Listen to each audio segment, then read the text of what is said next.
Welcome to Comics Are Awesome. I'm Mark. And I'm Alex. And let's talk about the books that are the best this week at your local comic shop. Oddly enough, Alex and I both chose this book as our pick of the week. Spider-Man, Life Story. This is a 5-part series, I believe. Either 5 or 6. Written by Chip Zdarsky, artwork by Mark Bagley. And this is what fans have asked for, or it's the answer to the question that fans have asked for years. Why don't superheroes age in real time? Or what would happen if superheroes aged in real time? This answers that question. We start 4 years after Peter Parker is bitten by the radioactive spider and becomes Spidey-Man. And we're going to progress through the decades. So this issue is the 60s with Peter as he grows older in real time. Yeah, I really enjoy it. It's when he's first introduced with, I would say, to Gwen. Like, he's still being a friend with her. It's late in college. It takes place in 1968, I believe. So he's been Spider-Man for 66. He's got a couple years of college under his belt. He is friends with Gwen and MJ. And this is actually... Flash is going away. We get to see Flash Thompson's going away party before he ships off to Vietnam. This whole issue kind of deals with the moral crisis that Peter goes through of, I have powers, should I be in Vietnam? Is this something where superheroes need to get involved? Which is a great topic to talk about. Yeah. With that, they mentioned Captain America, how he was in World War II, and he's talking about possibly going to another war, and he's like, well, that's his responsibility. Is that my responsibility also as my being a superhero? And how would I go as a masked hero being just Spider-Man to go to World War II? There's not a whole lot of web swinging you can do in Vietnam. Oh, there are trees everywhere. Trees all over the place. Yeah, there's trees everywhere. Helicopters, he can web onto a helicopter. Have you seen George of the Jungle? He swings right into a tree every time. So anyway, we both really enjoyed this book. And it's not just us. I've talked to several other retailers across the country. Everybody's on board with this. This is a fantastic comic. And if you can grab it before it sells out, Alex and I were just talking, do we need to order more because we're both really behind this series? And it's got several months to go. I get a vibe off of this that it's going to become an evergreen Marvel title. It's good when the graphic novel comes out. It's going to be like a Killing Joke or like a Spider-Man Blue, Spider-Man Blue, but more people will hopefully read it. Yes. Spider-Man Blue is fantastic, but doesn't sell big. Maybe more like an Old Man Logan, I think. Yeah. That takes. You can sit down with this and you don't have to really know anything about Spider-Man. If you want to read a great Spider-Man story without a lot of baggage that goes with it, I think this is going to be the one, even though we're one issue in. So I really enjoyed it. Alex really enjoyed it. So next up will be more Spider-Man. Be Spider-Man City at War. This is based off of the Spider-Man PS4 video game. So if you don't play video games or if you don't have a PS4 and you want to know the story, this is where it's at. This is an abridged version of the story from the game because there's a lot that happens, and this is only 5 issue, I think? 5 or 6 also. It's another miniseries. It is from the creative team of Insomniac Games, the people that made the game, and Marvel Comics themselves. So we have a whole bunch of people. Dennis Hallam, or Hopeless Hallam, is the writer on it with with everybody else at Insomniac. It's really good. If you haven't read it, if you haven't played the video game, he hasn't played the game because he's not a gamer. I have. I enjoyed it. I think he should read it. I think you should read it. It's a great game and a great book. Issue 1.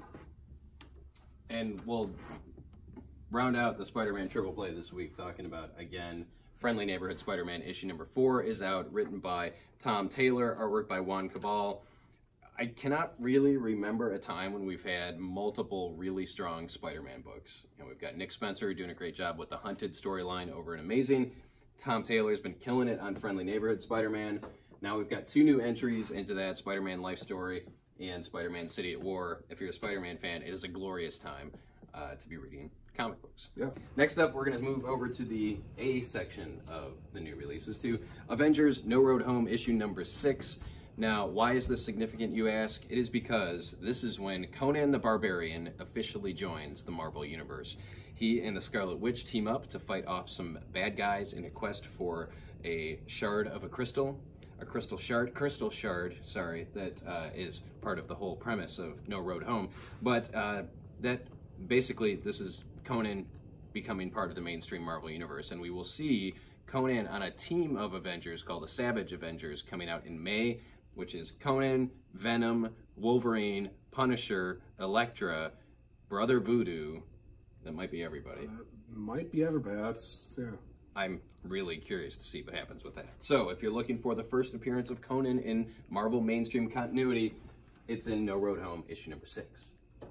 After A's are B's with Batman. Batman number 67, all the way down. Who is this by? Tom King. Tom King, of course. And Lee Weeks. And Lee Weeks. One of my favorite pencilers. This is, did you read it yet? I didn't. I haven't had. So, full disclosure, I went to a Weezer concert last night in Columbus. So it was an hour and a half away. I didn't get home till 12:30. I didn't read. I read comics this morning, but there were some I didn't get to. Like this one. This will be a 2-minute read. There is only 1 page of dialogue. The rest of it is all just an action sequence of Batman chasing a criminal through the streets of Gotham and over rooftops, and I really enjoyed it. It was pretty fun. It was a unique story for Batman to be, all right, no dialogue, just go. So it had a nice little ending to it that I don't want to give away, but very good. Highly recommended. Batman number 67. I do want to go back to an ending of something. The ending of Spider-Man Life Story may cause some of you to get angry. We're going to have to wait and see what happens with the next issue, but I was quite surprised to see what happens on the last page of that book. So don't flip to the end. All right, let's talk about, you know what, I'm going to briefly mention Criminal. Here, there are like 5 of you reading this book. It's so good. It really is. It's Ed Brubaker. Come on, guys. The pound for pound, dollar for dollar, not the British pound, but actual pounds. This book has the best writing of any book on the stands. I'm going to say British pound too. Yes, British pound. Anyway, I loved it. It's the second part of a 2-part story. The great thing about the Criminal series that's being published now by Image is that they're not chronological. Some are single-issue stories. Some are 2-issue stories. So we just wrapped up a 2-issue arc. Next issue is, I believe, a standalone story. So it's never too late to get into Criminal. Next up is Dark Red, a new vampire series from Aftershock Comics, written by Tim Seeley, artwork by Corin Howell. So why should you care? If you're a fan of American Vampire, you'll probably enjoy this. It's a little lighter in tone than American Vampire and has a different kind of vibe to it. Set in present day, our main character is a third shift Speedway employee, for lack of a better term. And he does that so that he is not out during the day. He's not a bad vampire. He does have a system in place to get himself some blood, but there are some other maybe not so nice vampires that are looking to recruit him to do some nefarious things. Tim Seeley is a great storyteller, especially in the horror genre. He created Hack Slash and has written some great stuff over at DC Comics, so I highly recommend it. The artwork is top-notch, too. Really, really dug it. Aftershock is doing some amazing stuff, all kinds of genres. We've talked about it before, from kind of historical fiction, sci-fi, steampunk of Rough Riders to Garth Ennis's horror book, Walk Something Something. Help me out. A Walk Through Hell. A Walk Through Hell, yes. And then this book, Dark Red.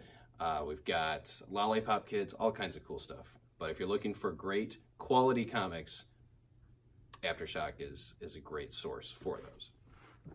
My next pick will be, I will Return of Wolverine, the trade paperback. Wolverine's back. He's been back for 2 years-ish. Oh, not that long, I don't think. A year and a half at least, I think, since he first appeared. This is how he gets actually back with the new heat claws that we don't really understand still, but it is what it is. This is written by Charles Soule. Love the guy. Great stuff. Good stuff. Charles Soule killed Wolverine and brought him back. Right, so he's full circle at this point. Yeah, this was originally a 5-issue miniseries. It's in trade paperback, and it leads right into the Avenger, or the Wolverine and the Infinity Watch, which we are sold out of right now.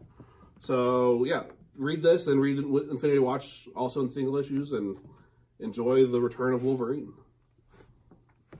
I am enjoying Guardians of the Galaxy by Donny Cates, artwork by Jeff Shaw. This is issue number 3. I have loved every issue of this series. This is another one where it's just so spot on with the dialogue and the artwork. Lots of characters in here that I really could give a crap about, but Donny Cates writes them so that I actually care about them, and I'm interested to see what happens. Some great exchanges between Hela and Annihilus in this one, which is really good. Basically, we're trying to figure out what Thanos had planned after he dies. So Thanos is dead, and he maybe is trying to transfer or set up a transfer of his consciousness into a host that may or may not be known to the rest of the Marvel Universe. But it's really, really good. And I know you know it's good because we've been selling out of every issue as it comes out. We've got second printings of issue number 1. Maybe we might be sold out of those by now. But it's not too late to jump into Guardians of the Galaxy. Donny Cates, you are the man. The man with the Cosmic Ghost Rider. Yes. What else you got? Anything? Really quick, I'll do Uncanny X-Men as a quick pick. If you've been following Uncanny X-Men with the return of Cyclops and Wolverine, leading the X-Men, and a cast of C-team, C-list or D-list? D-list. D-list mutants that are on here. It's possibly the biggest X-Men team ever due to one man alone, multiple man. He is in full force with this, and it's just really good. I enjoyed it. I'm waiting to see at the end of the Age of X-Men, once they bring everybody back into the fold, with the reaction of Cyclops and Wolverine with the classic blue and yellow costume and the, what is it, brown and yellow. Brown and yellowish costume for Wolverine. Throwback to the 90s. I enjoy it. And it makes sense why they're wearing those costumes. If you're reading the book, they explain. It's not like they suddenly decided, I'm going to put on the old duds. It's the only thing that's left from the X-Mansion. And a lot of you are clearly enjoying this because our numbers keep going up on Uncanny X-Men. It's very good. Last but not least, I will throw in a recommendation for this one. This is Invisible Kingdom, issue number 1, written by G. Willow Wilson, who is the current writer of Wonder Woman and the co-creator of, or flat-out sole creator of Kamala Khan, Ms. Marvel. Artwork by Christian Ward. This is a beautiful sci-fi story with present-day touchstones. Deals with religion, deals with caste, deals with all kinds of good stuff, but it's sci-fi that I can understand. I love science fiction. I don't like brainiac science fiction. I would say if you like Firefly, you would like this. Yeah. It has a very Firefly-esque feel to part of the story.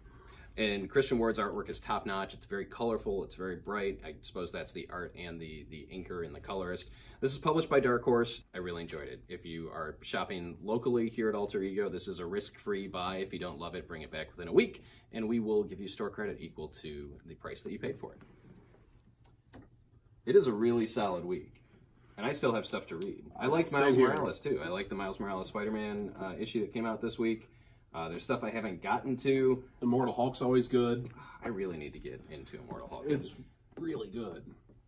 We do want to thank you for watching. If you enjoyed this week's episode, please give us a thumbs up and leave a comment. If you have any questions, if there are things that you're reading that you think we should be reading, let us know. And remember to like, comment, and share. Thanks for watching, and we'll see you again real soon.